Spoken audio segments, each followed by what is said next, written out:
बहुत समय पहले कोसल राज्य में 3 दोस्त रहते थे। एक था युवराज प्रवर, एक मंत्री का बेटा राम और तीसरा था सेना प्रमुख का बेटा वसंत। एक दिन तीनों मिलकर देशाटन के लिए गए। अब ठीक है, अब मुझे बहुत ही अच्छा लग रहा है।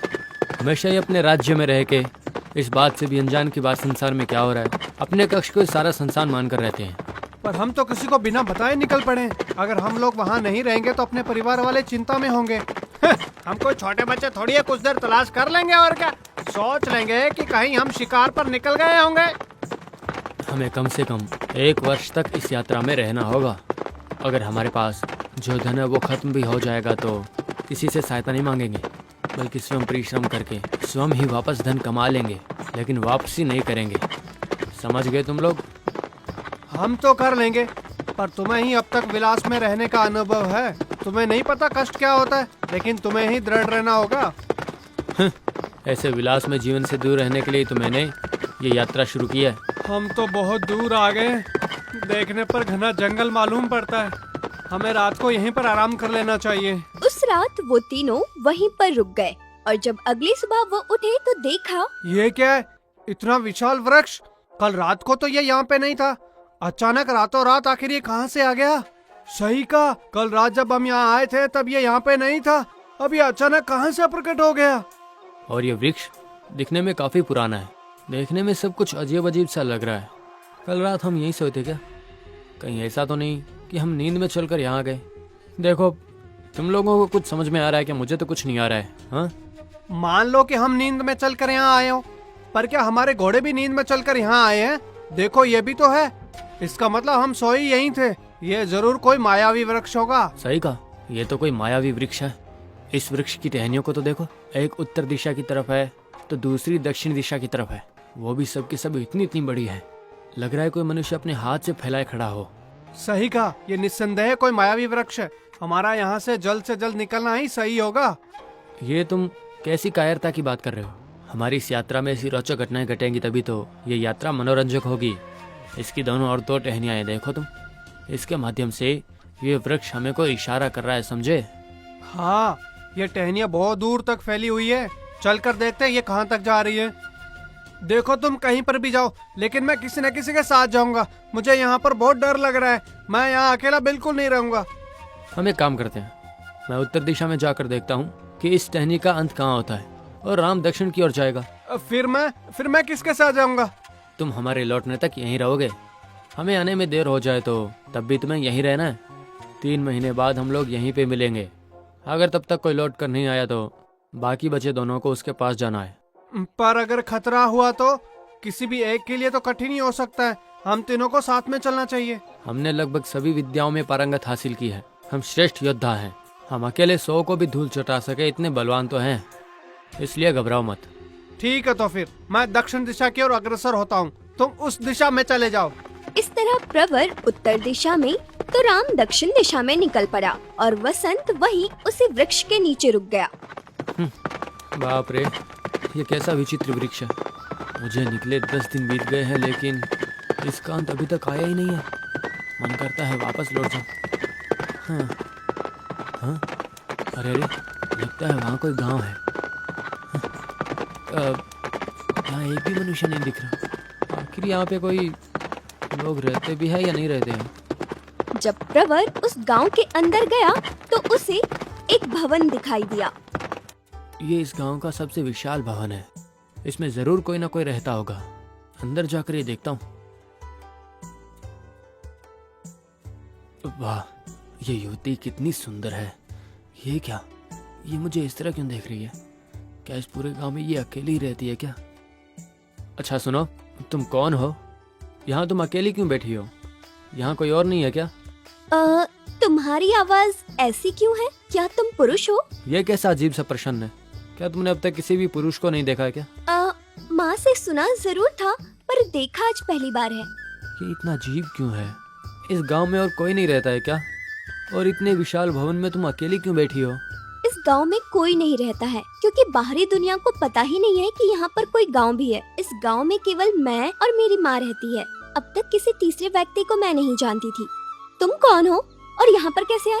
यहाँ आने का रास्ता कैसे पता तुम्हें? ये रास्ता तो कोई भी नहीं जानता, तो तुम्हें कैसे पता चला? हम 3 मित्र साथ में यहाँ आए हैं और फिर मैं इस तरह यहाँ पे चला आया। लेकिन इतने बड़े गांव में अकेले तुम ही कैसे रहती हो? आखिर तुम हो कौन? मेरी माँ एक चुड़ैल है। जब मैं बहुत छोटी थी तब उन्होंने मेरे पिता को खा लिया था, पर क्योंकि मैं बहुत छोटी और प्यारी थी उन्होंने मुझे अपने साथ रख लिया। मुझे मेरी माँ ने ही पाला है, वो बहुत प्यार करती है मुझसे। जिस चुड़ैल ने तुम्हारे माता पिता को मार डाला तुम उसी के साथ रहती हो? इस समय वो कहाँ है? सही कहा, मेरी माँ राक्षस है और उन्होंने मुझे पाला है। वो हफ्ते में एक बार ही यहाँ पर मुझसे मिलने आती है और जब भी आती है मेरे लिए बहुत सारा उपहार साथ लाती है। वो मुझसे बहुत ही प्यार करती है। अगर इतना ही प्यार करती है तो क्यों नहीं तुम्हें भी वो अपने साथ ले जाती है और बाहर की दुनिया दिखाती है? यहाँ क्यों छोड़ जाती है? अब ये सब तो मुझे नहीं पता है, लेकिन मुझे तुमसे बात करके बहुत अच्छा लग रहा है। पहली बार मैंने जिंदगी में किसी मनुष्य से बात की है। अच्छा ये बताओ, क्या तुम मेरे साथ यहीं पर रुकोगे? हाँ, मैं अवश्य रहूंगा और तुम्हें अपने साथ बाहर ले जाऊंगा, पूरी दुनिया घुमाऊंगा। इस तरह उन दोनों में अच्छी दोस्ती हो जाती है। दोनों साथ में पूरे गांव में घूमते हैं, अच्छा समय बिताते हैं साथ में, और इस तरह 2 दिन बीत जाते हैं। बाप रे, आज तो मेरी माँ आने वाली है। अगर उन्होंने तुम्हें यहाँ देख लिया तो तुम्हारी जान ही ले लेगी। मैं एक काम करती हूँ, मैं तुम्हें अभी छिपकली बना देती हूँ और तुम यहीं पर दीवार से चिपक कर रहना। मेरी माँ पूरे 1 दिन यहीं पर रुकने वाली हैं। उसके बाद वो पूरे 1 हफ्ते तक नहीं आएंगी। हम पूरा हफ्ता एक साथ खुशहाली से बिता सकते हैं। तुम यहाँ इतना डर क्यों रही हो बताओ? मेरे साथ चलो, मैं तुम्हें यहाँ से ले जाऊंगा। बाप रे, किसी की आहट आ रही है मुझे। ये जरूर माँ ही होंगी। मैं तुम्हारा रूप बदल देती हूँ।